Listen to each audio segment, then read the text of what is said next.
வணக்கம். இறை இயேசுவில் பிரியமானவர்களே, தவக்கால திருப்பயணத்தில் இப்போது நாம் காண்பது தண்ணீரில் விளக்கரித்த தாய் என்று மக்களால் அன்போடு அழைக்கப்படும் தூய பரலோக மாதா திருத்தலம். இந்த ஆலயமானது செட்டிவிளை என்ற ஊரில் அழகாக அமைந்து உள்ளது.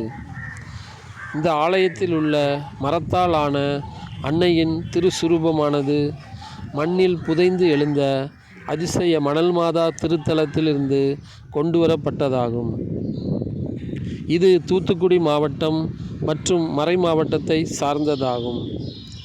அதிசய மணல் மாதா திருத்தலத்தின் அருகேதான் இவ்வூரானது அமைந்துள்ளது. 19ஆம் நூற்றாண்டில் இவ்வூரில் கடுமையான வறட்சியும் காலரா நோயும் ஏற்பட்டது. மக்கள் தண்ணீருக்காக அலைந்து கொண்டிருந்தனர்.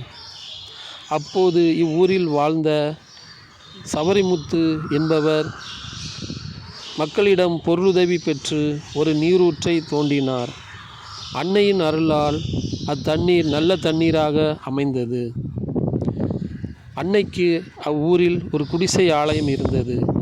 அவ்வூரில் விளக்கரிக்க எண்ணெய் இல்லையே என்று சவரிமுத்து வருந்தி அன்னையிடம் வேண்டினார்.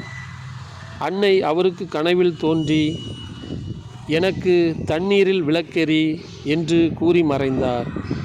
அவரும் அந்த நீரூற்றிலிருந்து தண்ணீர் எடுத்து வந்து அன்னைக்கு விளக்கு எரித்தார். விளக்கு அத்தண்ணீரில் பிரகாசமாக எரிந்தது. அதனாலேயே மக்கள் அன்னையை தண்ணீரில் விளக்கரித்த தாய் என்று வணங்கலாயினர். பின்பு இவ்வூரில் ஆலயம் கட்டப்பட்ட பின்பு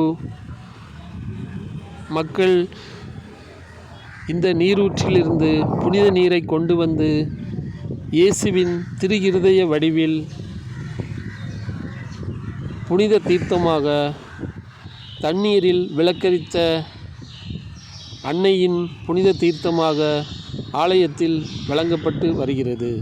அனைவரும் வருவோம், அன்னையின் அருள் பெறுவோம்.